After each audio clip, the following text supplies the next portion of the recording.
Can a war be lost without a single bullet fired? Imagine over 200,000 soldiers trapped, bound not by enemy fire, but by something as simple, and as vital, as water. This is the untold story from the Donbass front, where the first real blow that shifted the balance wasn't artillery thunder, but a crisis of thirst and supply. By the summer of 2025, entire Russian army units stationed in occupied Donetsk and Luhansk found themselves immobilized, not by tanks or missiles, but by the collapse of their water supply. Denis Pushilin, leader of the pro-Russian administration there, shockingly admitted that long lines of both civilians and soldiers formed daily, waiting in desperate hope for rationed water from trucks. This wasn't just a minor inconvenience, it hammered the region's infrastructure and paralyzed military operations. Moscow's confidence in a secure rear was shattered beneath those endless queues for water. The vital canal supplying much of Donetsk had been severed, crippled by years of war damage to its dams, pumps, and power networks. Despite Moscow's insistence that taking control of the canal near Sloviansk would solve everything, the reality was far bleaker. The water supply had already fizzled out, halting soldiers before any shots were fired. This was a logistical nightmare invisible to most outside observers but horrifying in its consequences. Water wasn't the only scarce resource. Fuel shortages and damaged transportation routes compounded the chaos, creating a chokehold that left hundreds of thousands of soldiers combat ineffective. Roads vanished, fuel tanks ran dry, and essential supplies ground to a halt. The military machine came apart quietly but thoroughly. Why did this collapse matter so much? Look at the picture. The 1st and 2nd Army Corps, numbering between 220,000 and 310,000 troops, formed the backbone of the Kremlin's offensive plans in Donbass. Yet, despite the sprawling front lines, these vital forces found themselves pinched in a suffocating bottleneck for water. Frontline units scrambled to draw from civilian sources and local depots, often risking looting and sparking tensions with the local population. Clean water became a currency as precious as ammunition. Adding insult to injury, forward bases equipped with limited purification systems struggled as power outages crippled pumps and filtration. Generator fuel, a lifeline for these systems, soared in importance, equal to water itself. Entire troop movements began to revolve around water delivery schedules, ceding precious tactical control to the other side without a single firefight. The strain snared commanders in an unrelenting spiral. The rise in heat exhaustion, kidney issues, and fatigue-induced casualties tore through rotation plans. Soldiers sidelined by thirst and illness couldn't reinforce or rest properly. The resulting attrition wasn't from battle wounds but from dehydration, disarray, and deteriorating health. Reports from frontline units paint a bleak picture: Russia's troops scouring civilian water lines for relief, convoy after convoy packed not with weaponry but with water containers. This silent drain carved away at the Kremlin's armed strength just as surely as bombs would. There was no dramatic headline announcing the failure. Instead, a slow, grinding defeat unfolded behind the scenes. No water meant no food preparation, no wound treatment, no sanitation, basic survival tasks impossible under relentless strain.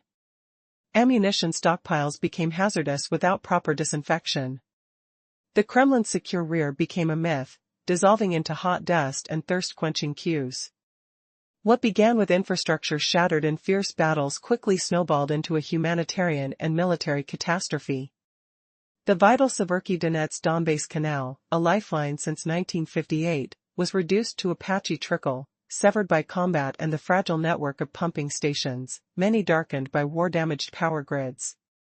Efforts to activate emergency reservoirs merely scraped the surface of dire demand.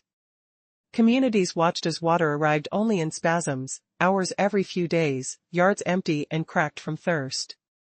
The stench of desperation hung in the air alongside anger at public facilities seen frivolously watering lawns amid widespread deprivation. Fragile patience frayed. Some blamed Ukrainian strikes for the canal's damage, but years of relentless conflict had eroded every pipe, dam, and pump. Petitioning Moscow yielded little relief.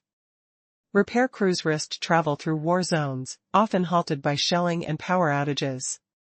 A permanent fix seemed a distant dream, lost in the muddy trenches where soldiers' thirst spelled defeat. This collapse wasn't a metaphor. It was a documented reality. Water loss surged above 60%. Hundreds of pipeline bursts demanded daily repairs. Each drip lost brought the front lines closer to collapse. Yet, the Kremlin clung to the illusion that capturing infrastructure would restore order.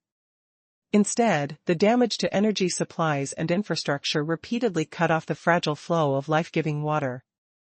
With tanks idle and troops parched, the war was being lost not in epic battles, but through this invisible siege, a slow strangulation of men and material alike. The harsh truth resonated across Donetsk as queues stretched endlessly before water trucks. Families, pensioners, soldiers' relatives alike waited under the blistering sun. Some neighborhoods tasted water only for brief hours every third day, others faced rationing for entire weeks. This water crisis transformed the war's landscape. It reshaped military strategies.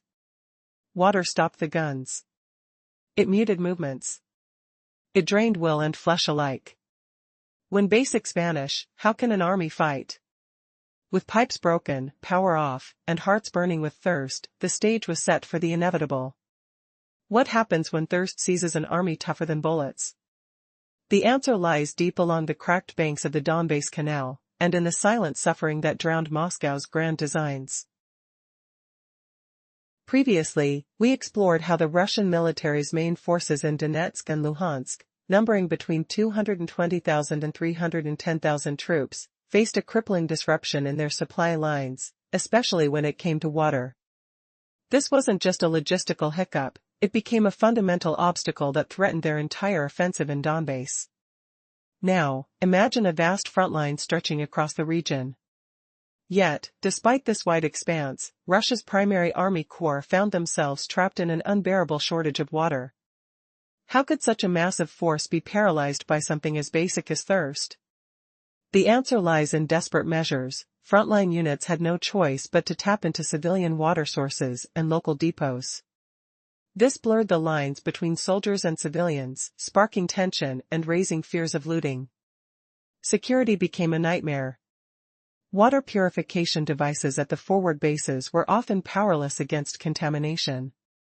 Without clean water, troops faced more than dehydration, they faced illness. To make matters worse, constant power outages shut down pumps and purification systems. In this grim equation, fuel for generators became as precious as water itself. The complexity was staggering. In certain sectors, troop movements had to be synchronized with water delivery schedules. Soldiers marched not according to strategic plans, but based on when water would flow. This shift in priorities gave the opposing forces a dangerous advantage. Commanders of both the 1st and 2nd Army Corps were forced to treat water logistics with the same urgency as ammunition and fuel supplies. The human cost was immediate and severe. Fatigue and health problems surged, forcing rotation cycles into chaos. Thousands of soldiers were sidelined, not from enemy fire, but from exhaustion and dehydration. Picture this, frontline units relying on civilian water lines, reinforcement convoys rerouting precious transport capacity to haul water instead of weapons or food.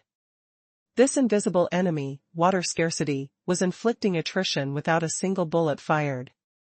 The phrase "the invasion plan has fallen through" was no longer just rhetoric, it was a stark reality unfolding in Donetsk by late summer. Without water, there is no cooking, no sanitation, no proper care of wounds. Ammunition storage became a hazardous gamble. The entire Russian operation was grinding to a halt, trapped in the cruel grip of a resource many take for granted. The battlefield had shifted from artillery barrages to silent queues at water trucks. What seemed like a minor detail had become the decisive factor in a war where every drop counted. What would happen next, as thirst overtook firepower? The answer lies deeper within the channels of Donbass, and the story is far from over. In the preceding segment, we explored the dire consequences of the severe water crisis in the Donetsk region, highlighting the Kremlin's invasion plan as a predicament rather than just a metaphor. It emphasized the overwhelming struggles faced by soldiers, civilians, and the systemic failures that have taken their toll. Now, let's dive deeper into the catastrophic implications of the Severki Donets-Donbass Canal, a lifeline that has swiftly turned into a crippling vulnerability for Russian forces.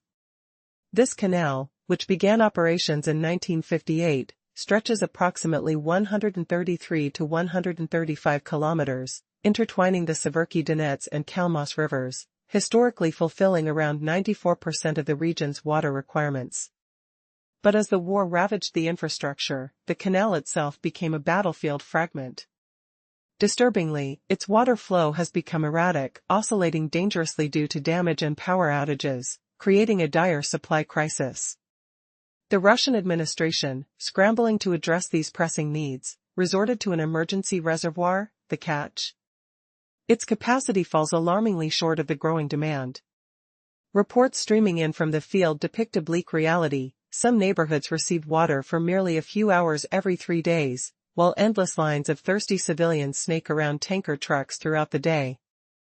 The absurd sight of public facilities using water for lawn sprinkling while nearby neighborhoods go dry has ignited outrage and blame directed at the powers that be in Moscow.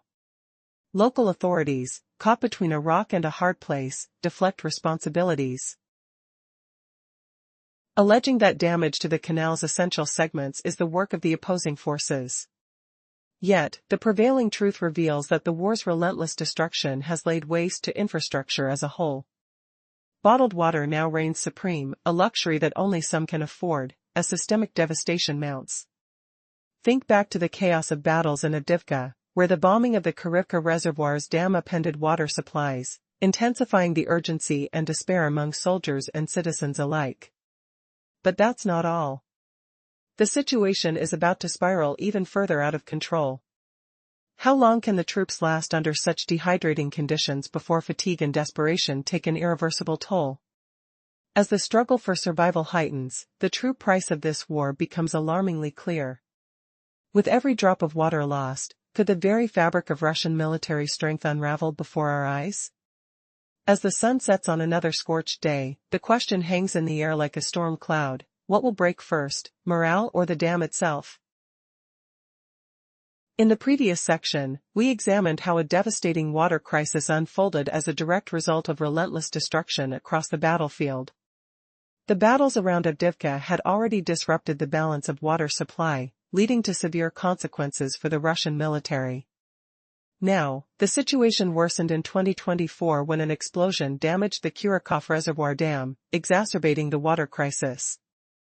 This incident not only disrupted irrigation but also affected the cooling systems of a crucial local power plant.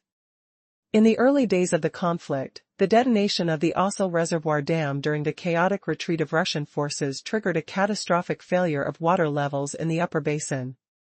Today, that degradation has severely impacted the Severki Donets-Donbass Canal, which struggles to deliver consistent water flow. All these destructive actions, intended to achieve immediate tactical advantages, have now morphed into strategic blunders. In the lower basin, vital supply lines were severed, pumping stations were incinerated, and water turbines ceased to operate due to sustained assaults on the energy infrastructure. Even with relentless efforts from repair crews, the sheer volume of damage outpaced their ability to fix the problems. The looming threat of fire made it impossible for teams to work safely on repairs, forcing them to delay permanent solutions. As time elapses, the empty tanks and barren reservoirs create a vulnerability that becomes increasingly apparent on the front lines. The consequences of this water crisis are more insidious than mere ammunition shortages, leading to decaying morale and widespread attrition within Russian ranks. Each combat unit requires a minimum of 7 to 10 liters of water per person daily during sweltering conditions. Unfortunately, the rising density of troops overwhelms the capacity of supply lines, resulting in dire shortages. In daily life, the water scarcity complicates even the simplest tasks. Cooking becomes a battle, and essential hygiene protocols find no support, leading to rising health issues. Soldiers experience heat stress, fainting spells, and kidney troubles as the sweltering environment takes its toll. Even basic operations, like changing filters in armored vehicles, are hampered by the desperate lack of water. Trenches, once thought to be promising positions, now turn into health hazards, where muddy puddles risk contaminating wounds that could escalate into infections. The vicious circle of shortages creates a breeding ground for despair and chaos among those fighting on the front. What does it take for an army to crumble without the sound of a single bullet?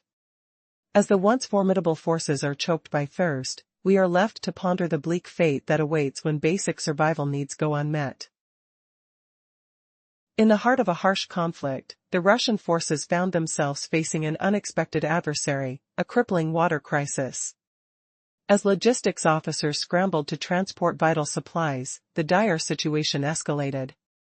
Transporting fuel and water on the same route turned those fuel shipments into ticking time bombs, jeopardizing both supplies and morale. Each hour that water tankers plodded along without delivering ammunition was a blow to the Russian front lines, signaling a grim fate in the attrition warfare they were mired in. This was not mere inconvenience, it was a strategic disaster quietly unfolding. Meanwhile, in Donetsk, the reality was chilling. Families, the elderly, and soldiers' kin stood in line beneath the searing sun, waiting for water that was often rationed to mere trickles. In some areas, water flowed for just a few hours every few days, while other neighborhoods waited for weeks. Occasionally, the city would briefly turn on the taps, giving false hope before shutting them off again. In nearby regions like Makivka and Yasenovata, makeshift bucket brigades had become the sad norm of daily life. The simple saying, "There is no life without water," echoed through the streets, carrying the weight of desperation to the officials in Moscow, they pondered. Though officials claimed a staggering 60% of water losses were occurring and daily repairs were ongoing, the fragile infrastructure crumbled under the pressure of war. Concrete recovery seemed distant, as burst pipes became an everyday occurrence, and the incessant vibrations from conflict exacerbated the decay of old pipelines.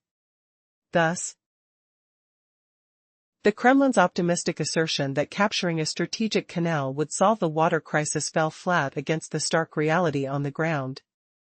Damage to energy infrastructures frequently disrupted pumping operations, and without safe corridors for repair crews, comprehensive restoration became an unachievable dream. The emergency reservoir's limited capacity barely scratched the surface of a city's growing demands. Each leak and burst siphoned away more precious water before it could ever reach those in desperate need. As these battles of attrition raged on, the despair among the populace deepened.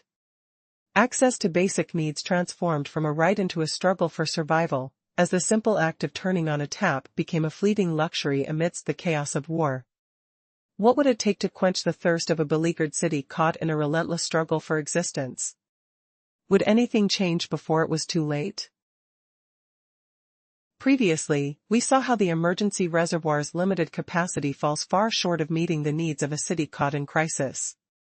Water losses surge as it trickles through aging, war-weakened pipes, while constant vibrations cause new leaks and bursts.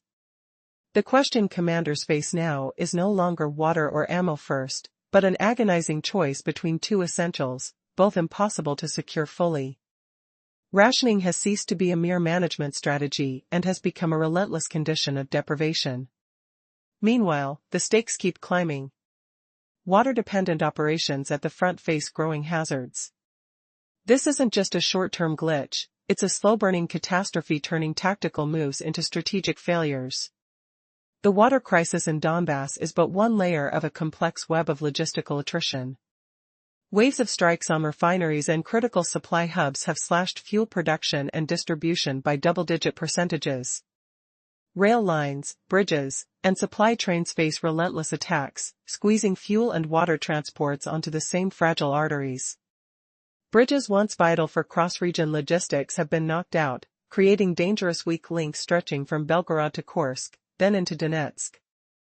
To make matters worse, purges at the top echelons of command and tangled bureaucratic delays in supply approvals have deepened the chaos. Field units struggle to get what they need, when they need it. The water crisis intersects painfully with these disruptions. Tankers hauling water are forced onto the same strained routes as vehicles carrying fuel and ammunition. Without fuel, none of these convoys can move. And this summer, fuel and water supplies were trapped together in a suffocating chokehold. During the last week of August, nearly 20% of Russia's refinery capacity, about 1.44 million barrels per day, was offline. This shutdown made the fuel shortage worse, pushing prices higher and complicating interregional transport. Imagine the pressure on the roughly 220,000 to 310,000 troops stationed in Donbass. When water, fuel, and transport lines all face 15 to 30% strain simultaneously, tens of thousands of soldiers become combat ineffective, simply unable to fight. The problem intensifies on hot days. Rising temperatures shorten water distribution hours, while slower fuel flow further limits movement. The operational space shrinks. Maneuvering turns into a desperate waiting game. The defenders find themselves caught in a trap, immobilized not by enemy fire, but by the invisible siege of thirst and empty fuel tanks. What happens when the lifelines of war dry up? When the sound of engines fades and the taps run dry? The war in Donbass reveals a brutal truth: sometimes, victory or defeat isn't decided by bullets, but by the silent, creeping collapse of supply lines. The front lines grow silent, but the crisis roars louder than ever. Previously, we saw how the shortage of water, fuel, and supply lines sidelined tens of thousands of Russian soldiers without a single bullet fired. On scorching days, when heat soared, water deliveries shrank, and fuel slowed to a crawl, the room to maneuver vanished. The defending forces found themselves trapped, caught in a never-ending cycle of waiting. Now, imagine the brutal dilemma Russian commanders face: should they prioritize water or ammunition first? This is no longer a question of tactics but survival. Choosing one meant opening a dangerous door, one that adversaries eagerly awaited. Every resupply schedule became a vulnerability, inviting enemy strikes. Meanwhile, civilians in Donetsk and Makivka live in the shadow of this crisis. Their daily routines revolve around the unpredictable arrival of water trucks. Hospitals fight a losing battle, constantly begging for sterilization supplies as water cuts jeopardize hygiene and patient care. Factories grind to a halt, with water outages disrupting production and risking worker safety. Schools scramble to adapt, juggling alternate schedules to cope with the intermittent flow. Bathing and laundry services have been pushed to communal centers, where the queues tell their own story of desperation. Bottled water sales spike, but are costly and irregular, crushing already stretched budgets. The Kremlin's promises of normalcy crumble under the weight of these harsh realities. But the military consequences run even deeper. Troops must now station themselves near scarce water sources, sacrificing tactical freedom. This forces predictable troop placements, handing the enemy a map of their movements. Fixed water points become beacons for enemy drones, turning supply convoys into high-value targets. In response, Russian forces employ camouflage, decoys, and scattered delivery routes. But these measures demand more vehicles, more protection, and more personnel, resources already in short supply. Every hour spent hauling water is an hour stolen from combat readiness. Even worse, engineering units tasked with repairing damaged pipelines face constant danger. The risk isn't just from enemy fire but the war's relentless toll on infrastructure. Each repair mission becomes a gamble with lives and time. So, while the enemy watches from a distance, the frontline soldiers wrestle with a brutal truth: without water, their fight is already lost. But what happens when this invisible weapon, the lack of water, shifts the balance of power in ways no missile or tank could? The next chapter reveals a surprising twist in this quiet but deadly battle. In the harsh realm of warfare, survival often hinges on the simplest of resources: water. Imagine the desperation as soldiers line up for hours, parched and weary, awaiting vital water supplies. When the summer heat peaks, thousands of troops find themselves weakened, stuck in defensive positions, unable to execute their missions. This stark reality has turned into a tactical nightmare for Russian forces stationed in Donbass, where the battle for vital water resources has paralyzed their combat potential, without firing a single bullet. As frontline soldiers wait for trucks laden with water, they grapple with the intense heat, forcing many to rest or seek medical attention due to dehydration. The simple act of staying hydrated becomes a battle itself. The constant strain of these delays chips away at morale, not just among troops on the field but also among their families waiting for news and water supplies. This escalating crisis deflates the Kremlin's narrative of a strong and mobilized front, revealing a much bleaker reality. While the local administration promises that the situation will improve if control over a crucial canal is regained, the truth reflects a stark and unyielding landscape. International aid efforts face significant hurdles, and humanitarian pressures mount as civilians suffer from chronic shortages.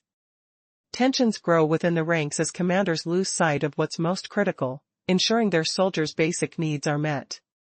The looming question remains: will the relentless push for water dampen military operations entirely?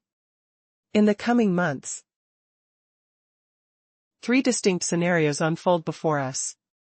First, a sluggish approach using dwindling tank supplies means military capability flounders, leading to stagnant conditions on the battlefield. Second, a risky operation might be considered to forcibly secure the canal, but such a move would escalate confrontation while hampering repairs once more. The third option, a temporary ceasefire allowing localized engineering efforts, falters due to security challenges and embedded risks on both sides. The unraveling of Russian combat strength is exacerbated by logistics. The very act of transporting water becomes a drain on military effectiveness. Additionally, as soldiers fan out for water procurement amidst combat operations, how long can the strategic framework withstand such attrition? This isn't just a logistical issue, it's a critical juncture in a prolonged conflict. As the lines of strategic communication fray, the question remains: will Russia's forces find a way to adapt, or are they sinking into a state of irreversible decline? The summer of 2025 has proved to be a defining period, marking the slow collapse of military resolve on the water-starved front lines. Each parched throat echoes a larger narrative, a reminder of the thin line between victory and desperate survival in war. In a shocking turn of events, a water crisis has paralyzed over 200,000 Russian soldiers in the Donbas region without a single shot fired. Imagine the bustling front lines, where military might and strategy clash, but now there are lines, not of soldiers, but of people and troops desperately waiting for water.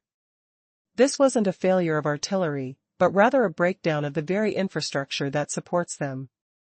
Denis Pushilin, a local pro-Russian official, reluctantly admitted that the crisis created a debilitating situation where the thirst of soldiers became a significant threat to Moscow's military operations. As the summer reached its peak in 2025, Ukrainian forces cleverly exploited the vulnerabilities of the Russian supply chain, turning the basic necessity of water into a strategic weapon. This led to a crippling logistical paralysis where troops found themselves ill-equipped not because of lack of weaponry but due to a dismal inability to secure water and food. What's the consequences of this unforeseen shortage? The 1st and 2nd Army Corps, which together boasted around 220,000 to 310,000 troops, were unable to maintain their advance. Every soldier needs 7 to 10 liters of water daily, and with supply chains severed, many were weakened before even facing the enemy. Imagine the tension as panic erupted within the ranks, soldiers resorting to civilian sources for water, leaving them vulnerable to looting and disorder. But wait, it gets worse. The once reliable Severky Donets Donbass Canal, established back in 1958, became a casualty of war itself. Damage from past battles diminished its ability to provide water, causing its flow to become erratic. While Russian officials scrambled to activate emergency reservoirs, the demand far outstripped supply, leading to rationing that left families and troops with mere drops of water each week. In occupied cities, the frustration mounted. Some neighborhoods saw water flowing for just a few hours every few days, while local authorities deflected blame onto sanctions and enemy sabotage. A profound sense of desperation engulfed the region as families with young children and elderly relatives lined up with soldiers, sharing the same anxiety in their quest for hydration. Yet, amidst these dire conditions, a flicker of change could emerge. Some proposed introducing small-scale purification systems to enhance civilian and military access to clean water. However, without a safe window for repairs or a coherent plan for maintaining the canal, these measures might only be temporary patches in a gaping wound. So, what lies ahead for the soldiers and civilians caught in this grim water scarcity? Will the strategic errors of the Kremlin lead to an irreversible impact on the course of the conflict? This is a story of attrition, survival, and the battle not just for territory, but for one of life's most essential resources. As the summer of 2025 waned, a sobering truth unfolded: in warfare, sometimes, it isn't the bullets that kill, it's the thirst. Here's what happened. The Russian administration tried to blame the other side for the water crisis. But their words clashed sharply with what people saw and felt every day. Instead of quick videos and empty promises, what was really needed were clear schedules and honest explanations. When leaders share transparent plans with civilians and health officials, trust grows. Without it, rumors and confusion spread like wildfire. The truth is, the Russian authorities ignored this simple rule. They avoided clear rules about who gets water first, soldiers or civilians. This only made tensions worse. Imagine standing in line for hours, not knowing if you'll get a drop of water. Without fairness, anger rises. Real communication wouldn't fix the crisis overnight, but it would build a foundation for legitimacy, a rare commodity in a war zone. And legitimacy opens doors: safer repairs, better security, and maybe, just maybe, a glimpse of relief. Looking back, the bigger picture becomes crystal clear. This summer, water wasn't just a resource, it was the most vital weapon in Donbass. The relentless damage to canals and dams peeled back the layers of destruction war had hidden beneath. The crisis didn't just affect civilians, it crippled Russia's 1st and 2nd Army Corps, the backbone of their Donbass offensive. As taps ran dry in homes, the propaganda machine sputtered and failed. The boast that capturing the canal would fix everything collided headfirst with cold engineering limits and the dangers of ongoing conflict. Emergency reservoirs and water trucks became the grim new reality. Barely enough to keep life moving. 3 fragile lifelines formed the battlefield's invisible front: water networks, fuel supplies, and transport routes. When all 3 constrict, the fighting may not roar loudly, but the damage runs deep and unseen. Public reports reveal a shocking reality: in Donetsk, water flows for just a few hours every 3 days.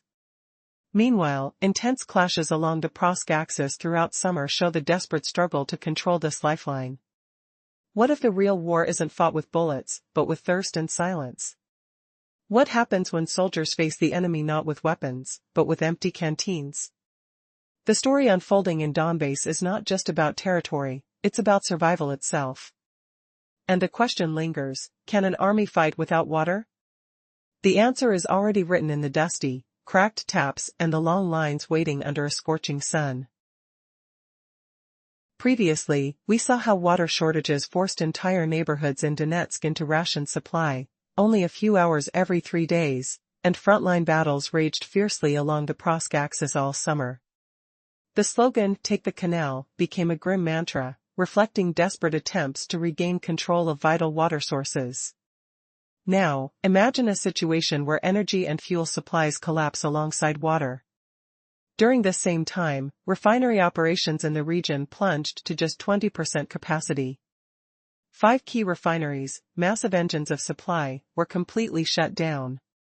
The Druzhba pipeline, a critical artery carrying fuel, faced relentless attacks on crucial junctions, choking off deliveries. This wasn't random chaos, it was a coordinated weakening of everything needed to keep the Russian military machine moving. Think about this: the Donbass force numbers anywhere between 220,000 and 310,000 soldiers. But when 30% of those troops struggle with shortages in water, fuel, and supply lines, hundreds of thousands become ineffective before any battle even begins. This isn't a story of bullets and bombs, it's about crippling the lifelines that sustain an army. The crisis doesn't just shake soldiers on the front. It tears at the fragile trust between troops and civilians in the rear. With winter on the horizon, the threat deepens: energy shortages will soon eclipse water scarcity, and water delivery hours will shrink into precious minutes. The silent strangulation observed during the summer could spiral into freezing exhaustion during winter nights with no heating. This is more than hardship, It's a collapse of the essential triangle of water, fuel, and ammunition on the front lines. Gaps in these supplies translate directly into lost momentum, shattered morale, and a loss of initiative in what many thought would be a prolonged conflict. Here's the brutal truth: whoever controls the water controls the entire rhythm of the battleground. Right now, Russia's inability to manage this water crisis has thrown that rhythm into chaos. Instead of finding solutions, the occupying forces rely on blaming their opponents. The real question is, will the relentless pressure force Moscow to admit defeat, withdraw, or face a deeper collapse? The stark reality lingers in the shadows. The occupation's survival depends on resources that are no longer flowing freely. The future is uncertain, and the outcome is hanging by a thread stronger than any weapon: water itself.